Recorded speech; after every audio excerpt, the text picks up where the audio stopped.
21 जुलाई 2025 की शाम करीब 8 से 9 बजे के दरमियान जगदीप धनखड़ साहब ऐलान करते हैं कि वे उपराष्ट्रपति का पद छोड़ रहे हैं। मानसून सत्र के बीच में अचानक उन्होंने इस्तीफा दे दिया और इस इस्तीफे ने एनडीए की सरकार को कितना नुकसान पहुंचाया, मोदी सरकार के लिए क्या नकारात्मक इसने माहौल बनाया, ये तमाम बातें एक तरफ, लेकिन इस इस्तीफे ने कांग्रेस पार्टी को एक उम्मीद दिखा दी। कांग्रेस पार्टी को लगने लगा कि अचानक इस्तीफा आया है, हालांकि उसमें साफ तौर पर जगदीप धनखड़ साहब ने लिखा कि वे अपने स्वास्थ्य के चलते ये इस्तीफा दे रहे हैं। इससे पहले उनके हार्ट को लेकर इलाज भी हुआ था, ट्रीटमेंट भी हुआ था, लेकिन कांग्रेस अंदर ही अंदर खुश होने लगी।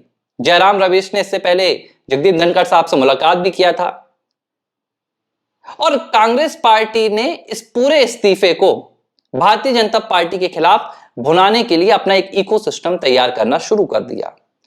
21 जुलाई के बाद ही राहुल गांधी का चुनाव आयोग के खिलाफ आरोप आया, वोट चोरी का उन्होंने पूरे देश में अभियान चलाना शुरू कर दिया।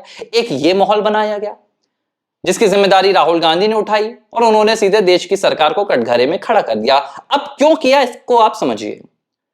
जगदीप धनखड़ साहब का जब इस्तीफा आया तो कांग्रेस पार्टी और राहुल गांधी को पूरी उम्मीद थी कि धनखड़ साहब भी सत्यपाल मलिक की तरह आकर मोदी सरकार के खिलाफ बोलेंगे, लेकिन ऐसा नहीं हुआ। एक दिन बीत गया, 2 दिन बीत गया, 3 दिन बीत गया।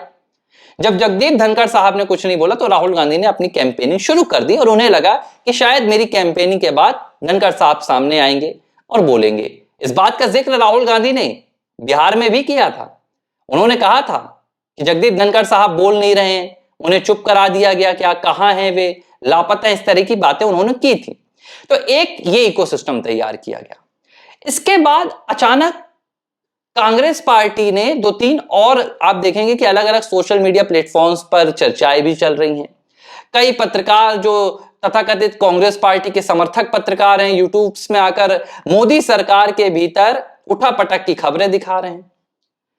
नितिन गडकरी को लेकर एक थ्योरी चल रही है, एस जयशंकर को लेकर एक थ्योरी चल रही है और मुकेश अंबानी को लेकर एक थ्योरी चल रही है। अब इन तमाम थ्योरीज को समझिए आप कि हो क्या रहा है और इससे कांग्रेस पार्टी क्या मैसेज देना चाहती है और कांग्रेस पार्टी की कोशिश क्या है। जगदीप धनखड़ को निशाना बनाकर उनका इस्तेमाल कर कांग्रेस पार्टी यह बताना चाहती थी कि संवैधानिक पदों पर बैठे हुए व्यक्तियों के ऊपर मोदी सरकार अपने फैसले लादती है और उनकी संवैधानिक शक्तियों की मोदी सरकार भर्त्सना करती है, उनकी संवैधानिक ताकतों को दबाने का काम मोदी सरकार कर रही है। यह मैसेज देना चाहती थी जगदीप धनखड़ के सहारे कांग्रेस पार्टी, लेकिन यह हो नहीं पाया और आज भी कांग्रेस पार्टी उस इंतजार में बैठी है कि जगदीप धनखड़ साहब कभी तो जागेंगे, कभी तो वो मोदी सरकार के खिलाफ बोलेंगे, लेकिन बोलने के लिए कुछ होना भी चाहिए। अगर होता तो क्या 21 जुलाई से जगदीप धनखड़ साहब अब तक खामोश बैठे होते? यह एक अलग मैटर है। ये वही जगदीप धनखड़ हैं जिन्हें लेकर कांग्रेस पार्टी यह आरोप लगाती थी कि मोदी सरकार के सामने राहुल गांधी कहते थे कि जगदीप धनखड़ पूरी तरह से झुक जाते हैं और संवैधानिक गरिमा का भी ध्यान नहीं रखते हैं। अब आप देखिए कि 360 का टर्न कैसे आ रहा है। जिन जगदीप धनखड़ को लेकर कांग्रेस पार्टी कहती थी कि ये मोदी सरकार के और प्रधानमंत्री नरेंद्र मोदी के इतने प्रिय हैं कि अपनी गरिमा को भूल जाते हैं, अपने पद की गरिमा को भूल जाते हैं, पीएम मोदी के सामने झुक जाते हैं। उनके इस्तीफे के बाद अब ये कांग्रेस पार्टी को लग रहा है कि भाई जगदीप धनखड़ पीएम मोदी के खिलाफ बोलेंगे। ये तो इनकी मानसिक स्थिति है कांग्रेस पार्टी की। अब दूसरी थ्योरी है, वो कौन सी है? ये है मुकेश अंबानी की। मुकेश अंबानी के बेटे हैं और उनका जो वनतारा पूरा प्रोजेक्ट है उसे लेकर बीते दिनों सुप्रीम कोर्ट ने एक जांच के निर्देश दिए थे अनंत अंबानी को लेकर, और इसको लेकर अब पूरी कांग्रेस पार्टी जो कल तक कहती थी कि भाई अंबानी अडानी नरेंद्र मोदी के दोस्त हैं, अब सोशल मीडिया प्लेटफॉर्म्स पर कुछ पत्रकारों के सहारे इसे नेगेटिव वे में दिखा रही है।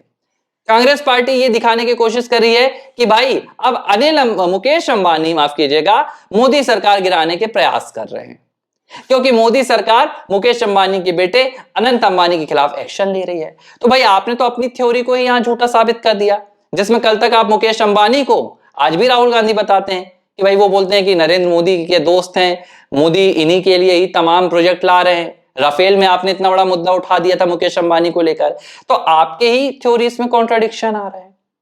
नितिन गडकरी को लेकर नितिन गडकरी खुले मिजाज के व्यक्ति हैं, खुलकर बोलते हैं। अब ये थ्योरी बनाई जा रही है कि भाई नितिन गडकरी उपराष्ट्रपति के चुनाव को लेकर नाखुश हैं और अपने 34-35 सांसदों को लेकर वो बगावत करने वाले हैं। ये वो नितिन गडकरी हैं जिनकी पकड़ कही जाती है कि पीएम मोदी से ज्यादा आरएसएस में है। पीएम मोदी जितना आरएसएस के नजदीक अभी नहीं है सत्ता में आने के बाद, उससे ज्यादा नजदीकियां नितिन गडकरी की रहती हैं। वो नितिन गडकरी भाजपा के खिलाफ बगावत करेंगे। मतलब कुछ ऐसी थ्योरीज जिसकी कल्पना नहीं की जा सकती। कांग्रेस पार्टी एक बौखलाहट में आ गई है। एस जयशंकर को लेकर अफवाहें उड़ाई जा रही हैं कि भाई एस जयशंकर को विदेश मंत्रालय से हटाया जा रहा है। और इन तमाम थ्योरीज की बदौलत कांग्रेस पार्टी ये बताने की अब कोशिश कर रही है कि भाजपा के भीतर सब कुछ ठीक नहीं है, भाजपा के भीतर बगावत हो रही है, भाजपा के भीतर अपनी ही पार्टी के नेता उनके खिलाफ मुखर हो रहे हैं। अब एक थ्योरी है पीएम मोदी के रिटायरमेंट की। जब कुछ नहीं बचता है तो एक याचना का स्वरूप होता है, जिसमें जब आप देखते हैं कि मेरे पास कोई ताकत नहीं रह गई है तो फिर आप याचना करते हैं।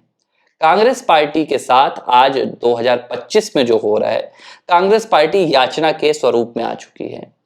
और कांग्रेस पार्टी ईश्वर को तो मानती है, नहीं मानती मुझे नहीं पता। राम मंदिर के उद्घाटन से तो कांग्रेस पार्टी ने बॉयकॉट कर दिया था, उसके बाद राहुल गांधी मजारे कहां कहां गए मुझे नहीं मालूम।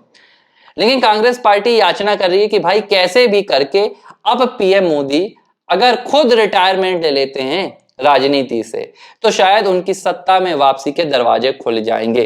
इस तरह की निराशा, इस तरह की हताशा कांग्रेस पार्टी के भीतर आ गई है। 17 सितंबर को प्रधानमंत्री नरेंद्र मोदी का जन्मदिन आने वाला है और इस जन्मदिन से सबसे ज्यादा जो उम्मीद है वो कांग्रेस पार्टी को है कि भाई पीएम मोदी हो सकता है रिटायरमेंट ले लें, हो सकता है पीएम मोदी को आरएसएस अलग कर दे, हो सकता है प्रधानमंत्री नरेंद्र मोदी की जगह कोई दूसरा पीएम बन जाए।